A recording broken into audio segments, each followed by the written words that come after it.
Okay, I guess we can start.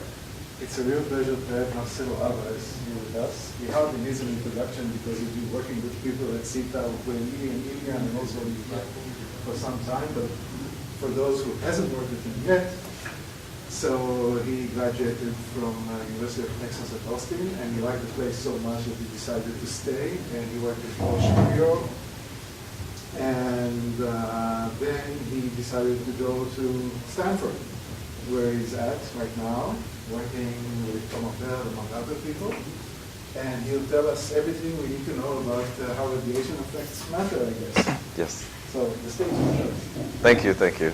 So I just want to apologize for the confusion about the timing. I was only giving 2 talks in February, and I managed to schedule them back to back. And I gave a talk yesterday in Santa Cruz, so I had to come here overnight, and so I got here late, so sorry about the timing. Okay, so I'm going to talk about radiative feedback. It's radiative feedback during reionization, but it's split up into sort of very early things, the sort of first objects, first stars and their black hole remnants, and then larger scales, the sort of global topology of reionization, and then how that process on large scales could have left its imprint on what we see today in the local universe. So, it's not clear yet whether this is true, but this is kind of what we all believe at this point, that reionization is driven by ionizing radiation produced by stars, and that the first stars, population 3 stars, formed in mini halos and were probably quite massive and therefore were efficient producers of ionizing radiation. But then the POP3 stars must have given way by definition and polluted the IGM, and probably the best guess is as the mini halos merged into larger objects, that was probably enough, as some very recent work by John Weiss and Tom Abell and collaborators has shown. That was probably enough to pollute the medium in larger atomic cooling halos that don't require H2 molecules to cool. And probably that this sort of mode dominated the large-scale percolation of reionization later. So just to go further into that, this is the famous schematic by Djurgovsky et al. So this first star, this is I'll talk more about this later. This is a calculation we did of an H2 region of the first star. And so that would be up here. This is recombination, and this is the end of reionization, and this is the Hubble deep field. And what you see is that, what I'm trying to show is that the first H2 regions around individual objects were maybe 100 co-moving kiloparsecs. But the scales that you want to follow when you're talking about the whole reionization of the universe could be 1,000 times bigger down here, where the halos that hosted these first stars merge into larger halos that don't require H2 molecules, that can cool on their own by atomic cooling because of their high virial temperatures. And that it was the clustering of these objects that is what determined the structure of reionization. This is a plot from Ferlinetto et al. 2007, where they used a sort of excursion set formalism like you would use in Press-Schechter, except instead of for halos, they do it now for bubbles, and so you have a distribution of bubble sizes at early times and then later, and these are just 2 models, the dashed and solid, but this is later and later. This is a 1 co-moving megaparsec, this is 100, so the distribution of bubble sizes that you could imagine looking at this and seeing gets larger and larger until at the end of reionization, the bubbles overlap, and you could either think of it as one big bubble the size of the horizon, or a bunch of bubbles that are determined sort of by the mean free path of the ionizing radiation from Lyman limit systems. So since the talk is on feedback, I figured I should talk a little bit about how we define feedback. There's many ways to define it. on this slide, I'll talk about feedback on reionization efficiency. So if you have positive feedback, that means the object that forms induces more objects which can form more ionizing photons and more easily reionize the universe. And if it's negative feedback, you form objects that are less efficient producers of ionizing radiation. So examples of positive feedback are when you have ionization fronts. It's been shown by Riccardi, Ganetti, and Scholl, and later by other work, that in the frame of the ionization front, you can produce a shell of H2 molecules because you're in a sort of a non-equilibrium transition where you have free electrons. And the free electrons are very important to form molecules in the early universe because there's no dust. And so you form in the gas phase. And they showed that this was an interesting way to actually form H2 molecules and actually shield dissociating radiation from getting out of the ionization front. Also, supernovae shocks can just by their shock produce collisionally ionized electrons, which might lead to the formation of more H2 molecules and even deuterium hydride. Also, the shocks can produce radiation, which has long mean free paths, say X-rays, which could also partially ionize the medium, producing free electrons. Metal pollution could allow the gas to cool more easily and allow more fragmentation, so that could lead to more star formation. And the ionization of nearby gas, similar to this, but in the case where the whole H2 region, the source of the H2 region shuts off and it begins to recombine, and it basically cools faster than it can recombine, and you can form lots of H2 molecules that way.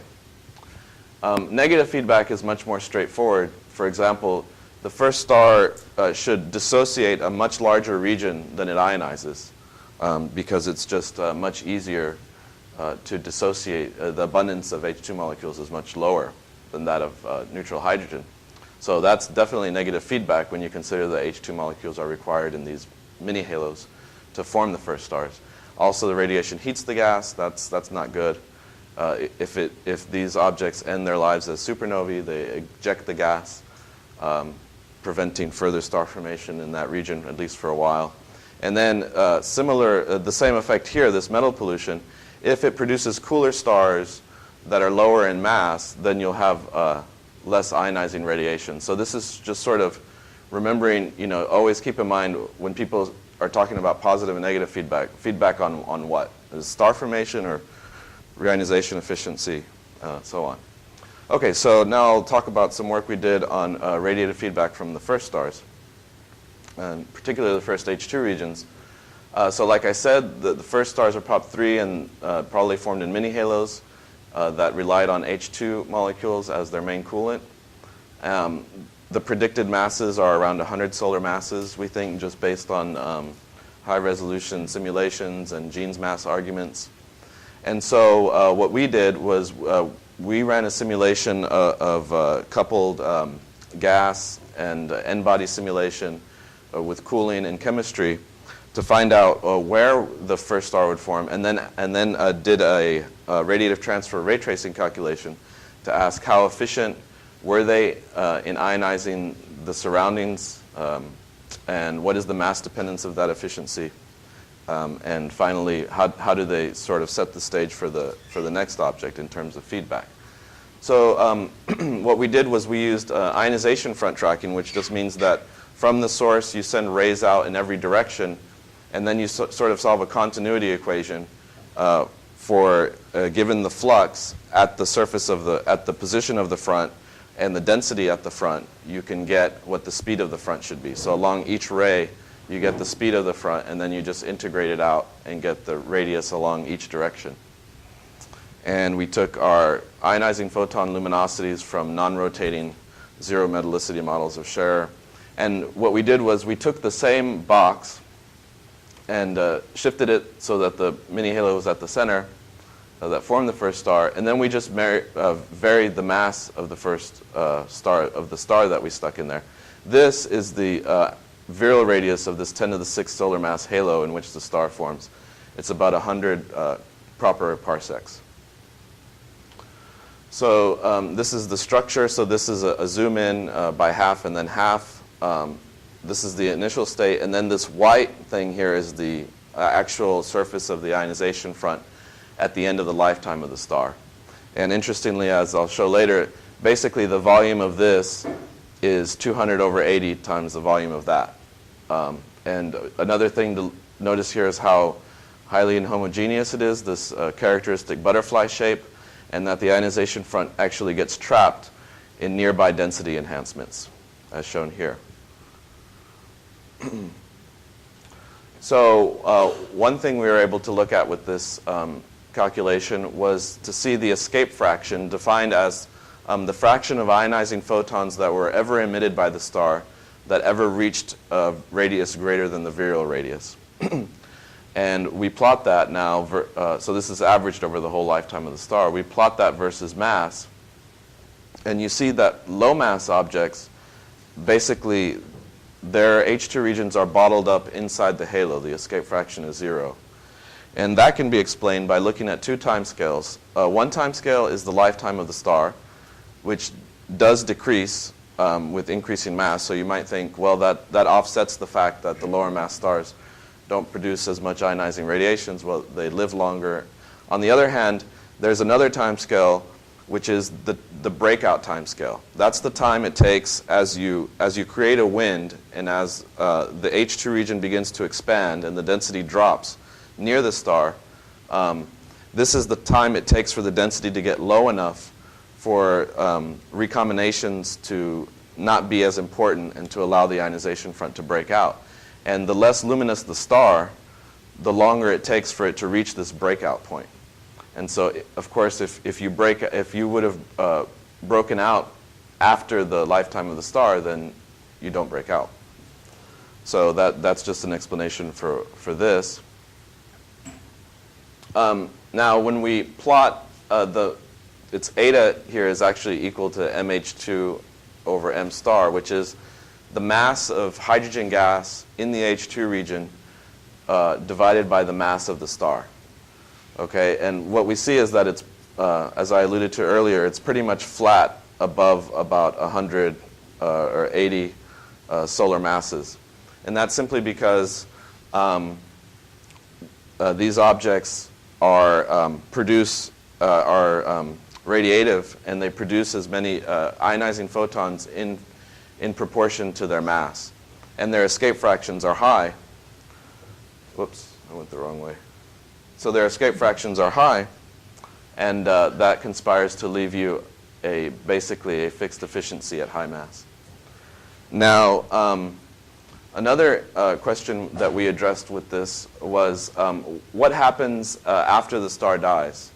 Did the first star ionize nearby high-density gas in a nearby halo, thus producing free electrons that would produce H2 molecules in that halo? In other words, was a nearby clump in the relic H2 region, so you would have had a lot of recombining gas producing H2 molecules, or was the high-density gas not in the H2 region? And what we found was that the high-density gas at the center of a neighboring halo was not in the H2 region. It was trapped before it made it into the region, before the ionization front was able to penetrate into the center of that object, and the star died before that was able to happen.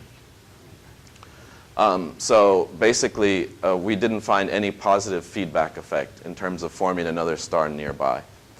And these calculations did not couple the radiative transfer to the hydrodynamics, but later simulations that did couple the radiation to the hydrodynamics, Abel, Weizenbrien, and Yoshida et al. 2008, also found the same effect of this trapping and not inducing star formation in a nearby halo. So just to drive that home, this is the structure of the H2 region at the end of the 80 solar mass star's life, and you see there's another halo here which has high density gas, and the ionization front didn't make it in. So clearly they can shield themselves from the ionizing radiation. So now moving on to speculating about what would happen if one of these first stars then, in one of these mini halos, collapsed to form a black hole. How would matter accrete onto the black hole? When would the black hole encounter cold gas? And what would the radiative feedback be from the accretion if it produced radiation?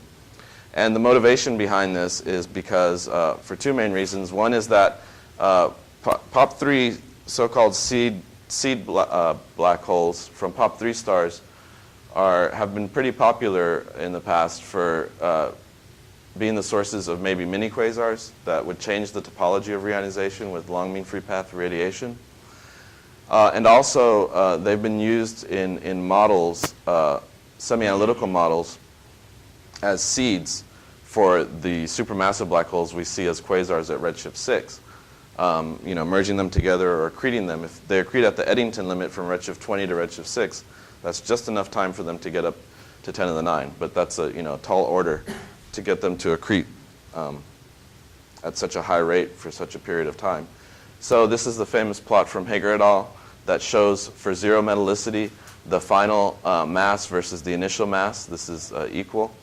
And we're talking about here the direct black hole formation, the non-pair instability part, so below 140 or above 260.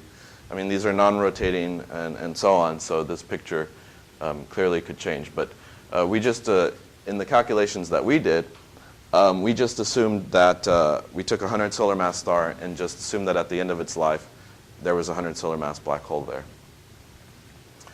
So we wanted to follow the radiation that would be produced when matter accretes onto the black hole. So in order to do that, we used the adaptive mesh refinement code Enzo with radiative feedback, with radiative transfer coupled to the hydrodynamics using adaptive ray tracing so that you don't waste rays that emanate from the source on regions that don't have very many cells. You concentrate them where you do have cells. So this was a very useful algorithm here. And we're able to, in a photon conserving way,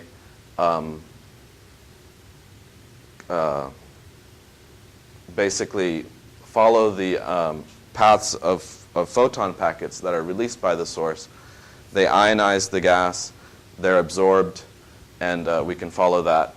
And coupled it to the chemistry and energy, and then sort of iterate on that, and then finally do the hydro at the end. And that allows it to be fully coupled.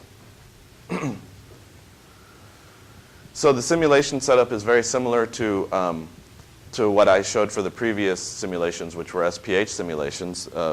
So the box is a similar size. It's a similar redshift of 18, this typical mini halo mass, 10 to the 6 solar masses.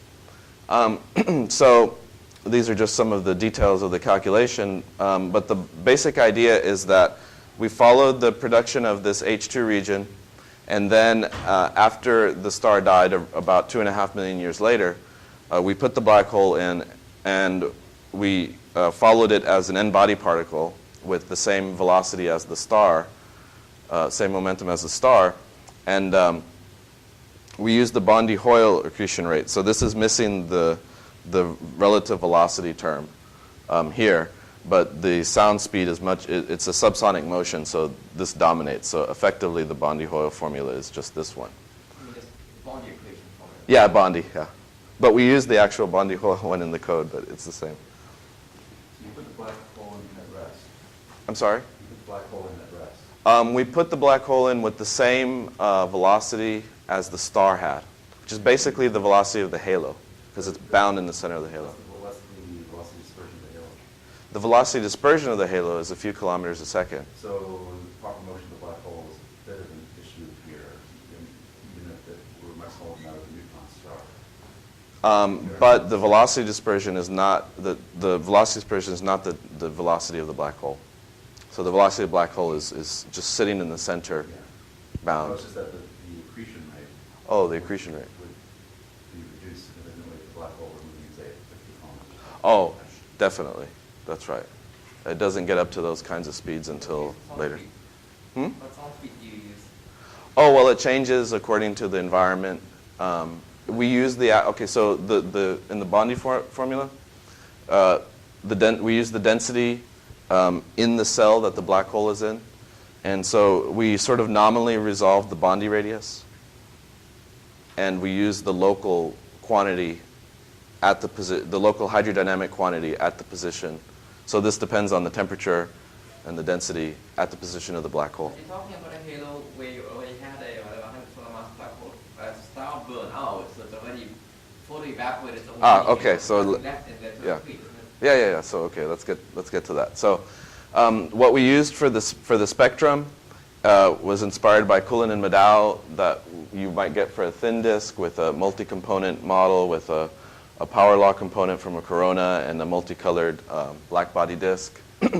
But we figured that was way too precise for what we're talking about here, so we just drew these red lines.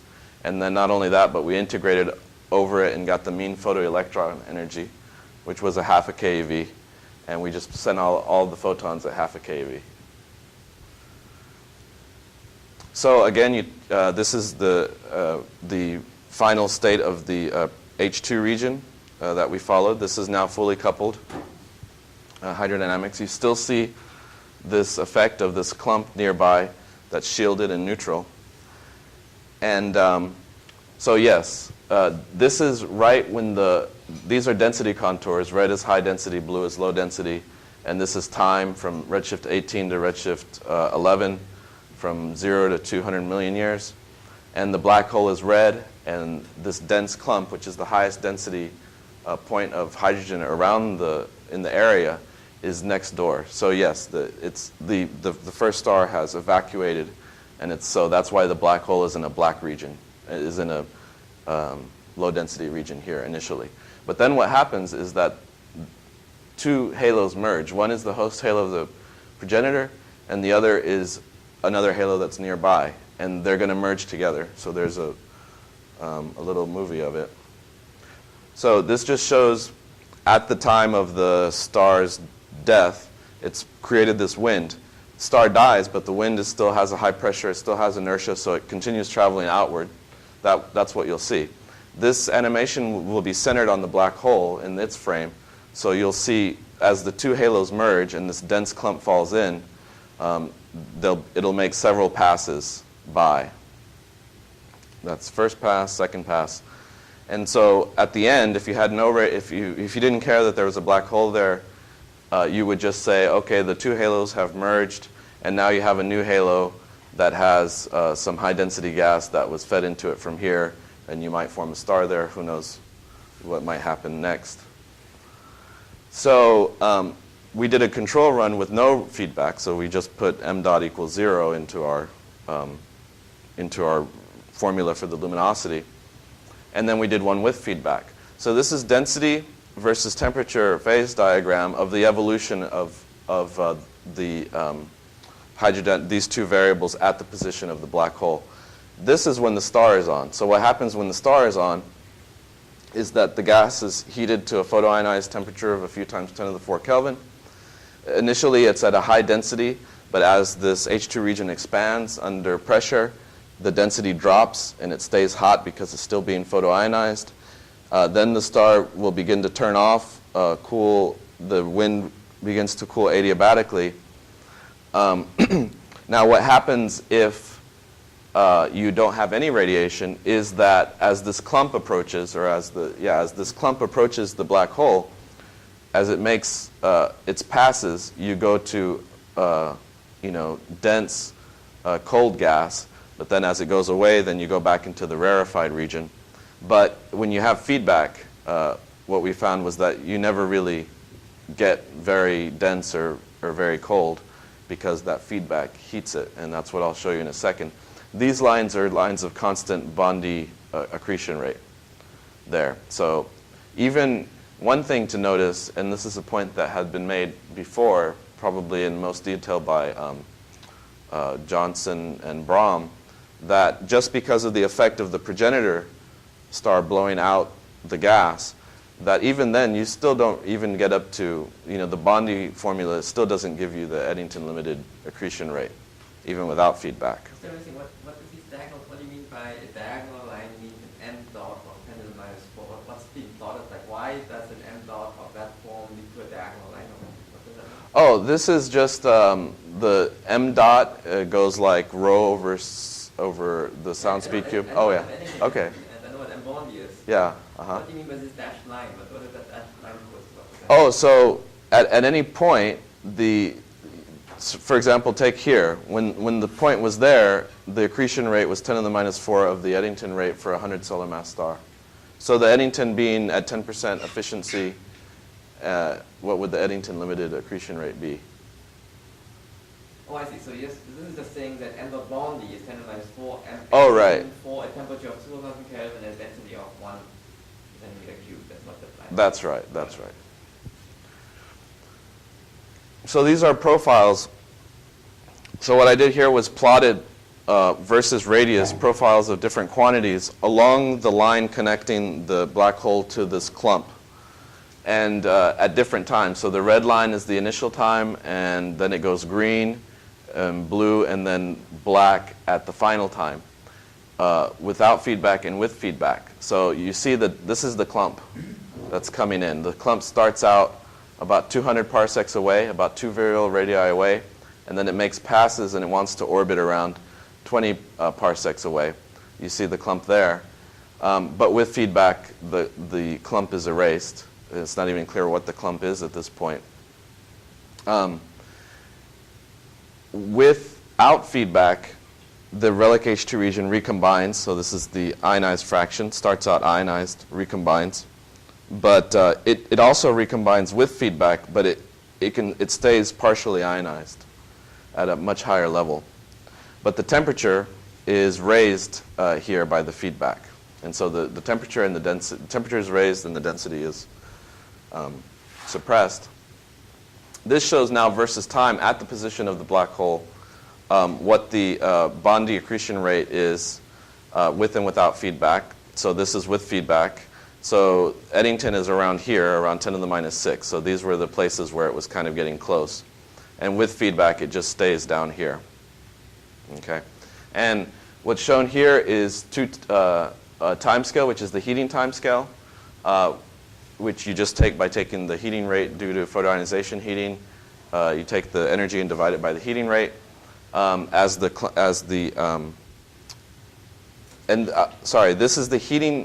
is the heating time at the position of that clump. So as the clump approaches and the flux gets higher because it's approaching and the luminosity is going up, the heating time goes down. And what's shown here as the horizontal line is the sound crossing time of a 1 parsec clump at 10,000 degrees. And so it's just a coincidence that it bounces off like that. But it does show that, roughly speaking, the change in the radiative feedback kicks in about 50 million years later whenever the heating time is comparable to the sound crossing time of that clump. This is the same plot, but now showing in panels here left projected density squared weighted quantities of density and temperature without feedback and with feedback. This is an inset showing on the scale of the halo.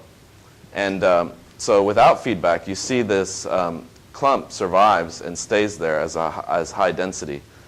But with feedback, clearly the density is low. And you also see that in the temperature with low temperatures but high temperatures here. Finally, instead of making a projection, you just take a slice so that you see really what's happening in the halo itself. What you find is that this is temperature now. Without feedback, the two situations are roughly similar on larger scales. But once you get down to these are proper. So once you get down to the halo virial radius, the gas is, a few thousand degrees, maybe even up to 10,000 degrees at some point with feedback, and it's much colder, or a whole order of magnitude colder without feedback. So I think that's the bottom line with that. So now I want to go on to switch to another part of the talk, which So just to summarize, I didn't understand this completely plot. So if you take m dot times duration in the simulation, does the mass of the black hole change at all with the accretion rate? It's negligible. it's negligible in both cases. In both cases. Yeah. But, yeah, so. How crucial is it really to couple the hydrodynamics to the radiative transfer? I mean, feedback in terms of energy deposition, shouldn't it be sort of roughly the right thing already? So in this case, it was long mean free path radiation. So actually, I think it wouldn't be so good. Because how would you know where to deposit it without knowing them? So at least you would, I mean, it's a question of, on the one hand, you have fully coupled radiative transfer, and then on the other hand, you're just putting a bomb in. And if you're smart about the smarter you get about the way you put the bomb in is just going towards the radiative transfer, looking at the cross sections, looking at the opacity and how it changes. So in the end, you probably should just couple it if you can. That's, and I think the same applies for the much bigger objects, the SPH calculations and so on, that people do.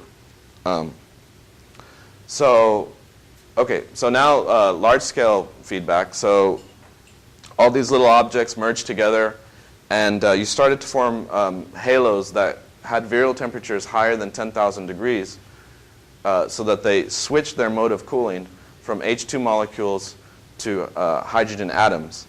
And those are much better at cooling. They're much more abundant, and they can cool much easier. And they're more massive. So it's that phase, when those objects became more abundant, that we think reionization really kicked in. And so, but the thing is that the first stars that formed in mini-halos, because they could dissociate such large regions, they could have sterilized most of the other mini-halos in the universe. So when these big ones, atomic cooling ones, started to form, there could have been many sort of sterile but dense clouds of gas inside of mini-halos around. And these mini-halos, some of them at least, were the progenitors of the satellites of the Milky Way. So, so it's important to figure out, what happened to them. Let's see if this does anything.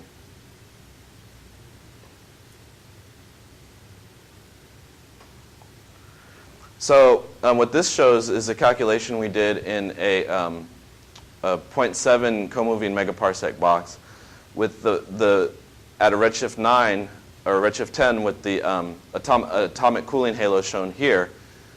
These are all mini halos, all these very abundant objects here, strung along the filaments.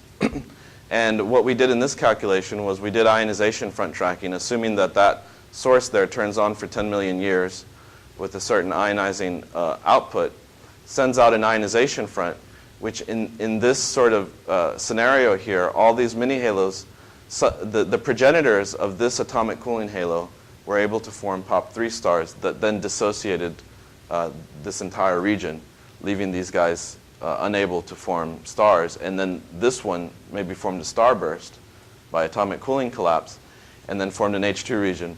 And you see this highly asymmetric structure with lots of tails, and you expect photoevaporation to ensue here. And so I want to go back to some older work that was done by Paul Shapiro and Ilyan Ilyev and Raga, and about photoevaporation, because this plays into the whole thing about the missing satellites. So this is a calculation that was done in 2D axisymmetry of a mini-halo being photoevaporated by a source. So this was one of these objects that you saw the shadow going around. And when the ionization front hits it,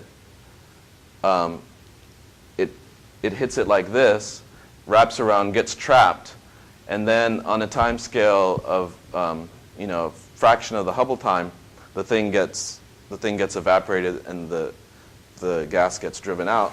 And you also see that in the temperature. This is the cold tail here. This is the warm gas in the mini-halo, and this is the hot gas that's being expelled. And by the end, it's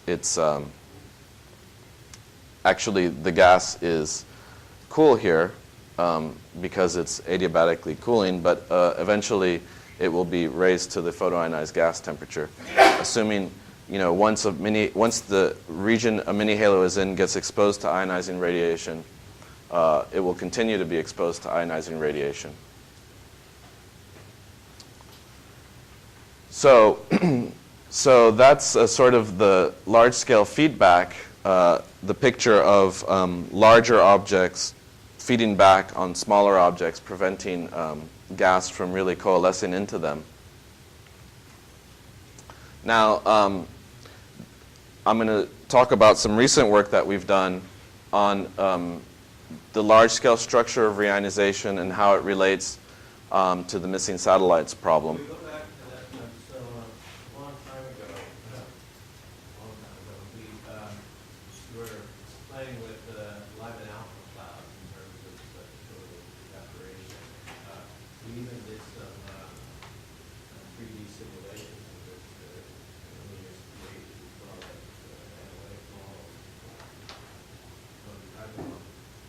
So one of the things that occurred, which I guess is all there in your simulation, you can say how important it is. So what would happen is that the gas strips off and they look still there. Then the thing begins to cluster up and the gas, which is not necessarily so far out, can fall back in again. And that's how you get sort of the next generation of objects. And there's a time scale between that corresponding to the cluster that is occurring at these new halos. You see those phenomena, or are you evolving far enough to see that kind of regeneration? Did you turn off the source, or did you keep it on? You kept it on? Yeah, it's just saying that the universe is flooded. I mean, the H2 regions are broken out. And Okay. flooded the universe, so it's after full universe. No, we haven't followed that. That's something we're planning to do with I think Enzo. that's a very important fact. In fact, I recall, Mr. Thompson, a long time ago conversation on this matter about how all these things will occur from these mini halo events and how significant that would be in the evolution of the universe. It goes back a long way. Do you remember that? Let's go. But for your simulation, though, there's no way to fall back because what happens in your simulation, you're saying, is it expands, adiabatically cools, and then keeps absorbing radiation. So the entropy keeps going up as it expands and adiabatically cools. So the adiabat that it came from, it can never go back to from the entropy it gains. So it'd be pretty hard to stop that gas back Because into the mini halo. the cooling time is long for it to lose that That's entropy. right, it's not going to cool, and then the adiabat it's sitting on keeps going up and it's expanding and remaining at constant temperature. The velocity dispersion of the objects is going up and up. Yeah, so that's true. So, but you have to get up to a velocity dispersion of like 20 to 100. Well, that's the critical number, right? So Right. we're finding that the boundary effect is around 30 kilometers per second. Yeah. The size of the halo. That's about right. That's sort of the critical size, and below that, it's highly probable that the gas is It's interesting because you'll see later, actually, we find that the relevant scale for our solution to the missing satellites problem is the atomic cooling scale. But I'll show you that later. Okay, so the missing satellites problem. So what we took two approaches. One is to look at sort of statistical fluctuations of reionization in large volumes. So we stole this idea from Zahn et al. Of doing semi-numerical reionization, which I've really enjoyed doing. And it's based on this analytical model for the mass function that I showed in the early slide. But it's a 3D realization of that, and use the excursion set formalism, the EPS or whatever for the collapse fraction for linear fluctuating field on large scales, and then you ionize the point if at any point around it the collapse fraction is bigger than some parameter 1 over zeta, so that this parameter zeta is basically the efficiency with which collapsed matter turns into ionized matter. So zeta is greater than 1. We typically use values of 10 to 100 to 1,000. It's relatively unconstrained, depending on what you take for what sets the collapse fraction and so on. We did two realizations. that are relevant here, one in a 200 megaparsec over H box, another in a gigaparsec over H box. This is sort of the low-res run and the high-res run. So we also applied the semi-numerical technique, but we also did n-body simulations, or there were n-body simulations sitting there that we applied the semi-numerical technique to, and so that we could find all the structure at redshift 0. So this allows you to connect the redshift 0 halos to where their co-moving positions were when they were ionized. And so we do that for each halo. We identify the redshift. So the first movie that's showing this is the 200 megaparsec box. And so these are the bubbles here shown in blue, and the black here is just neutral gas, so you don't see anything in this visualization. And so in the peaks of the Gaussian random field, you form the first bubbles. And these basically correspond to large objects later in the universe. This correlation between the peaks that produce the bubbles at high redshift and the peaks that produce the larger mass objects, rare objects in the redshift 0 universe is relatively strong enough so that, as you'll see later, there is a correlation between the two, as you would expect anyways. So what happens is that as more and more regions cross this barrier, this collapse fraction barrier, you get some H2 regions that form in isolation, and then you get H2 regions that grow bigger by other ones merging. And in this calculation, I think zeta was like 10 here, with a minimum mass of 10 to the 8 solar masses, so basically atomic cooling scale. By redshift 6 point something, the whole thing gets ionized. So so remember, this percolation is happening. This is a 200 megaparsec box. So the next one is. Just ask how well this semi-analytic description is calibrated with full simulation. That paper from Zahn et al. Did some comparisons. Of course, they were testing their own method, so it depends on how much you believe it. We haven't done it quite with the Iliev et al. Stuff, but I'm relatively confident that in the regime where recombinations aren't important, and you're doing simple things like just assigning constant mass to light ratios of halos, that what else would you really get? Because unless you really resolve the density field, and if you really resolve the density field, then you have to couple the hydrodynamics. And all these large-scale simulations don't couple the hydrodynamics. So to me, it seems like if you're not coupling it, that means that most of the ionization fronts are R-type. If they're R-type, then recombinations probably aren't very important, so it's just the clustering of the objects that produces it. So I have the Zahn et al. Paper did an actual comparison, and I have just basic reasons to think that that would be the case. So now this is the gigaparsec box. Unfortunately, this is a different visualization, so I have to switch. But what I want to say here is that even on gigaparsec scales, you still see it's very inhomogeneous. So and you basically can tell that the 200 megaparsec part we were looking at really is like a piece of this one. And so to get a fair sample, especially if you care about galaxy clusters, probably I would think about a gigaparsec box is probably a good size to do. So you still see it looks quite inhomogeneous. So I don't know to what scale one would have to go for it to just look like a smoothly reionizing global universe, but it still looks inhomogeneous on gigaparsec scales. And these are finally the redshift 0 halos above like a mass of 10 to the 14 solar masses in that box. In that simulation, we resolve all the way down to 10 to the 12 solar mass halos. So what time scale was being shown there? That time scale was redshift. That was redshift 14 to redshift 6. Oh. Yeah. Okay, so one idea I want to pose is a way of defining external versus internal reionization. that's based on the bubble size and the Lagrangian size of the matter corresponding to a halo.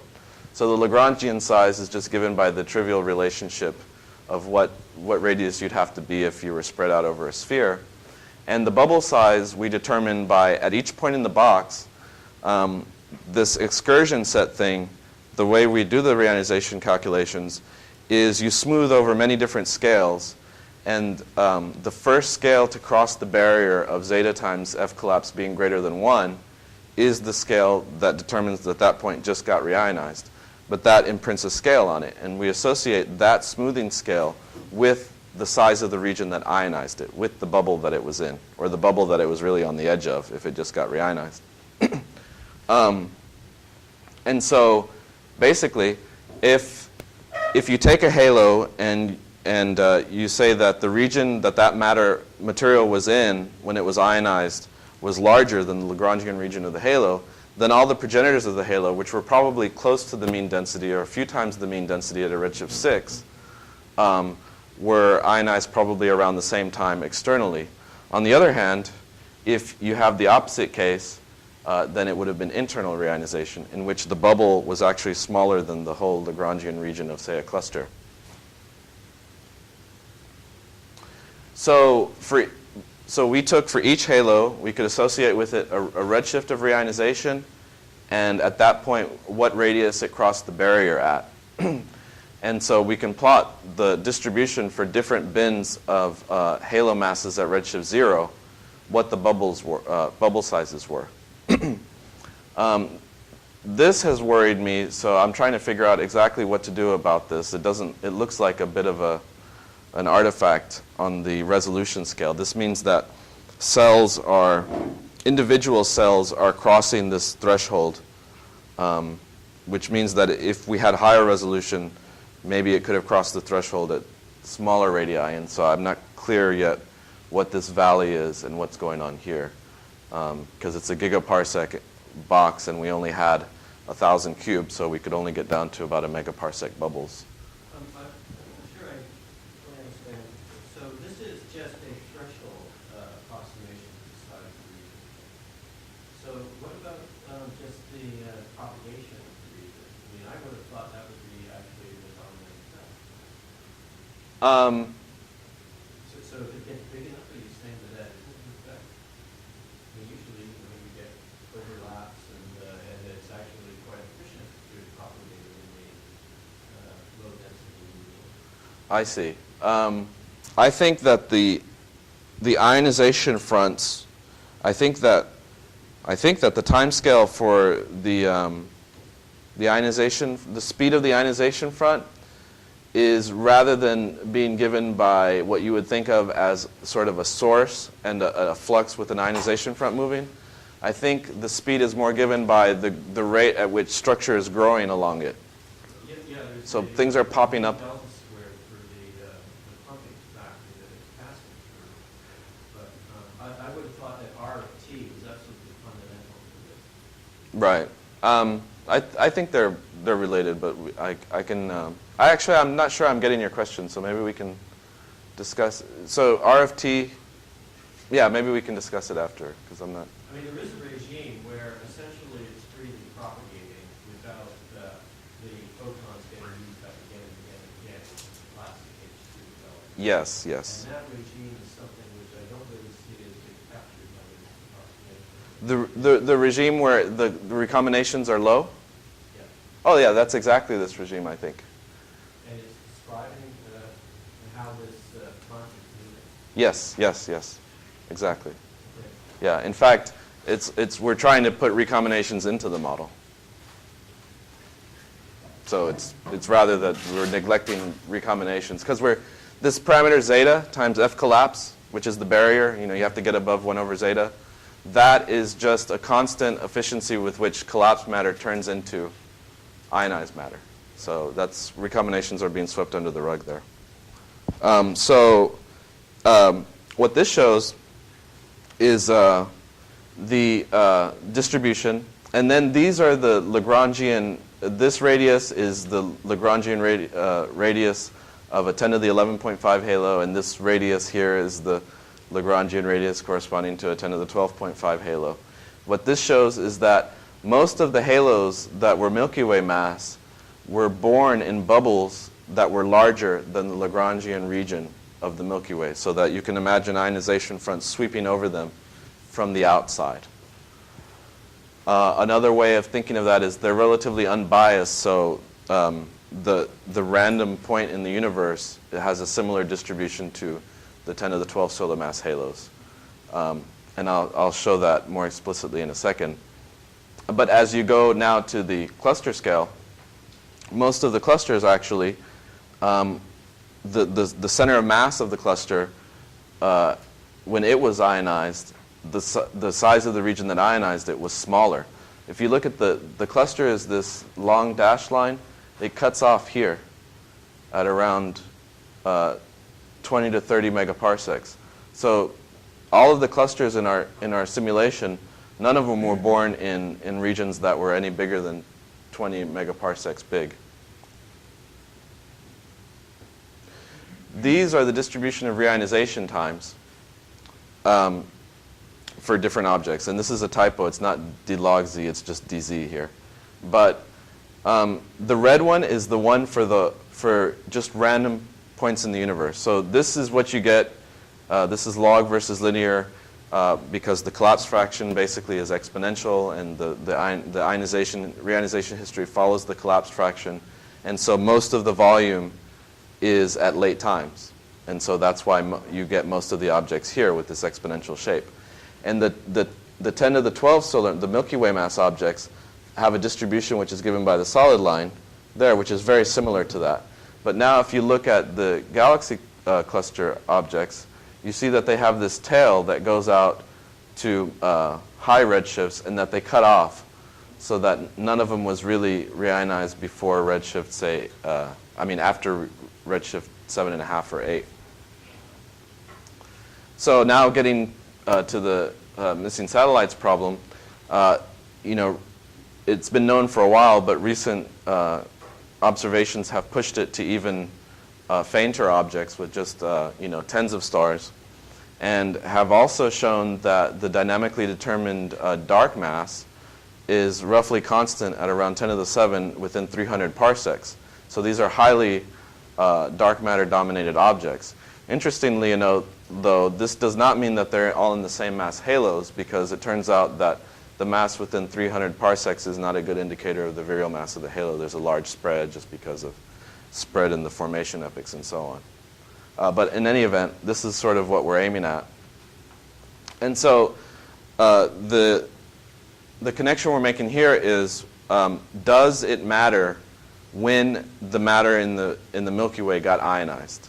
Did that radiative feedback, if it was ionized early, do you have fewer or not? Does it matter when? So we used the Via Lactea 1 publicly available data, which is Via Lactea is a very, very large n-body simulation of a 10 to the 12 solar mass object, which is supposed to be like the Milky Way in the sense that it didn't have a major merger in the last, I don't remember what it, Z of 1 or something. And so then we track these subhalo trajectories back, because all the subhalos that are resolved, you have accretion histories for them. So you can go back and see what their circular velocities were as a function of redshift back in time. And so if you put a cut in, this is just sort of rehashing what I've already said, which is that the motivation behind this is that Milky Way mass objects, which is the solid line here, this is the 95%, and I think this is the median. They have quite a spread in their possible reionization epochs. And so it's important to know if the reionization epoch is important. So when we did this, what we did was we took all these subhalos, we assumed a reionization epoch, many different reionization epochs for the Via Lactea. And then for a given reionization epoch, we choose a threshold mass, which is the mass of the halo. And if the halo is above the threshold mass, then if the halo reaches the threshold mass before the reionization epoch, then we say it's an object that is not dark, it forms stars. But if it doesn't reach the threshold until after, then we say it's dark. And then what's shown here is for each value of the reionization epoch in the threshold mass, the number, these are contours, of the number of objects, the fraction of these 6,000 objects, which actually were able to form stars. And so we find this huge spread. You know, if you had huge thresholds, almost unphysical thresholds, and very low reionization epochs, then you'd only have 10 objects in the Via Lactea that had stars. On the other hand, you could have a very late reionization and a very low threshold, and so on, and many more objects. And so these are sort of the estimates based on sort of Sloan data and sky coverage, and lots of things go into it for what we think we would eventually see if we could see all of the ones that ever had stars in them. And this is 8 times 10 to the 3 Kelvin. This is the atomic cooling limit shown here. And so we find with a redshift 9 at the atomic cooling limit, we get close to the number that we would expect to see. So this strong dependence on Z-Reion is at odds with previous work by Somerville 2002 and Kraftsov et al. And we figured out why our results differ from theirs, and it's the way that they assume, the way that they treat star formation.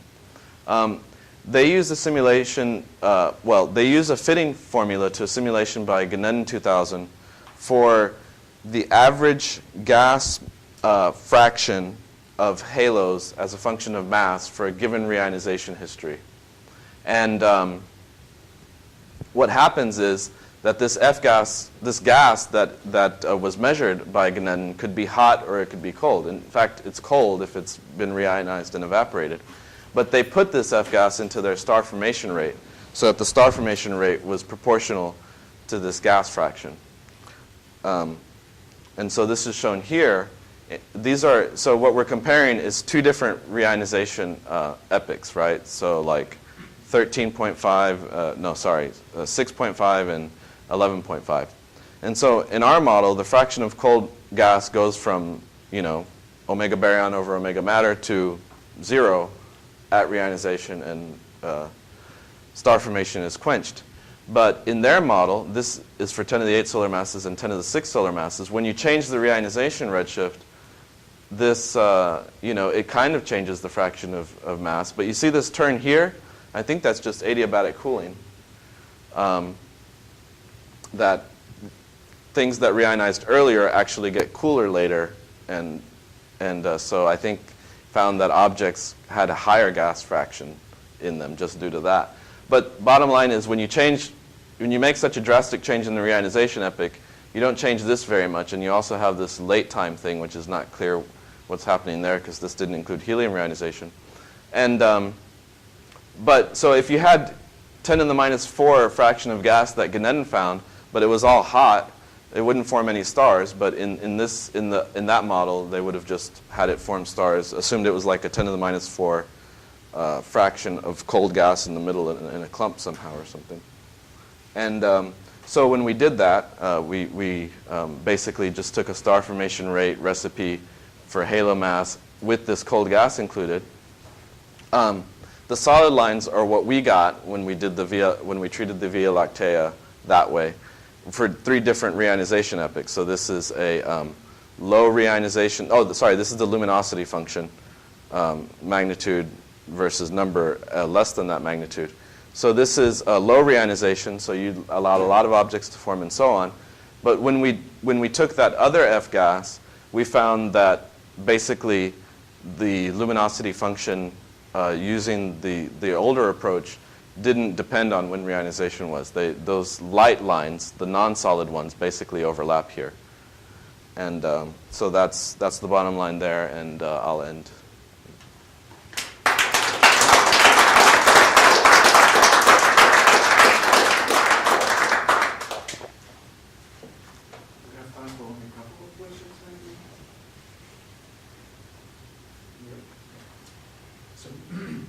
So in your model, I guess, so Virgo, the Virgo cluster, I guess, will, reionizes itself, right? Right. That means Virgo, right? So therefore, you would expect the number of small like galaxies in Virgo to be suppressed compared to, say, like an local group. No, not necessarily. It depends on what the accretion history of the objects in the local group, in Virgo, was. But the cluster itself, ionizes in the whole volume, right? Yes. So, To say that another way is that we did the Via Lactea, right? But the Via Lactea is one realization of a merger history. And so by varying the reionization history, we're just fixing the object and changing the reionization history. But if now we took a 10 to the 12 solar mass halo and stuck it in the Virgo cluster, it could have had more satellites at an earlier time, which could have compensated for that earlier reionization. So these are two competing effects. The first of which you mentioned in your question, but the other one is that the formation of progenitors can be accelerated in regions that reionize first. And so it can offset the suppression effect by having more progenitors earlier.